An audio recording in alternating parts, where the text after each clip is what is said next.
Protestat të janë masive dhe një herë mirë përgjithsisht si shqiptar ta kuptojmë që vlerat tona janë dhe kanë përmos kombëtare. I bëjmë thirrje publike edhe qeverisë Republikës Kosovës, e cila i mbështet këto protesta dhe presidenca, po ashtu që të kërkojnë rrugët, të shfrytëzojnë mënyrat dhe rrugët diplomatike për realizimin e kësaj kërkese. Sot në informacion shkurt, gjithë këto që i përmena këto organizata autoktone kanë punu mjaftueshëm, kanë përmes strukturave, përmes përfaqësuesve, jo vetëm Kosovë, por në Shqipëri, në Malzi, në Maqedoni, po edhe në diasporë, që protestat të janë masive dhe një herë mirë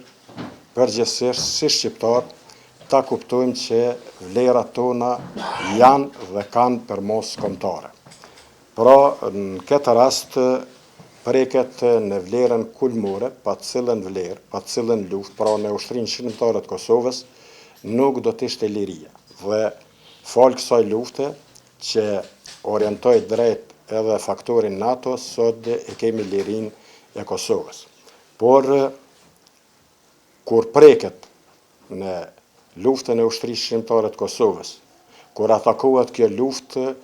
ne e kemi vlerësu, kështu mendojmë, po tani janë të mbindur edhe faktori politik dhe gjithë shqiptarët se preket në lirin e kësaj pjesë të atë që quhet Kosovë. Një prej kërkesave kryesore që do të paraqesëm këtu është kjo gjykatë të jetë jo vetëm transparente, por sa më shpejt të përfundoj misionin e saj, sepse kjo është themeluar mbi padrejtësitë që përmendi edhe Xhaviti nëpërmes rezolutës së dikmartit, i cili edhe vetë mohoi një rezolutë të tillë, prandaj kjo gjykatë ka qëndosht me kohë që të mbyll misionin e vet dhe të mos sharrojë në padrejtësi më të mëdha. Gjykata e Hagës dhe burgosjet që u bën të padrejta ndaj ish luftarëve të ushtrisë shqiptare të Kosovës dhe udhëheqjes saj politike, krye me drejtorin e politik të ushtrisë shqiptare të Kosovës, Hashim Thaqet, krye parlamentarin Jakub Krasniqin, ishi burgosur politik edhe në Federatën Jugoslave, që pas demonstratave vitit 1981 e deri në 90-ën ka vujt një dënim goxha të madh, me 14 vite ka qenë i dënuar, krye parlamentarin tjetër Kadri Veselin, si dhe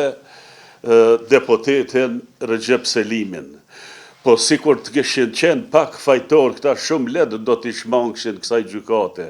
por nuk e kanë ndi veten fajtor, sikur se përpjekjet për liri të popullit shqiptar, për mase një shekull dhe më në fund u realizua themelimi i ushtrisë shqiptare të Kosovës, që e konkretizoi, e realizoi këtë pjesë të lirisë të popullit shqiptar, sidomos në Kosovë. Prandaj i bëjmë thirrje publike edhe qeverisë Republikës Kosovës,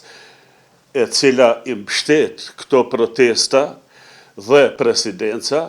po ashtu që të kërkojnë rrugët, të shfrytëzojnë mënyrat dhe rrugët diplomatike për realizimin e kësaj kërkese.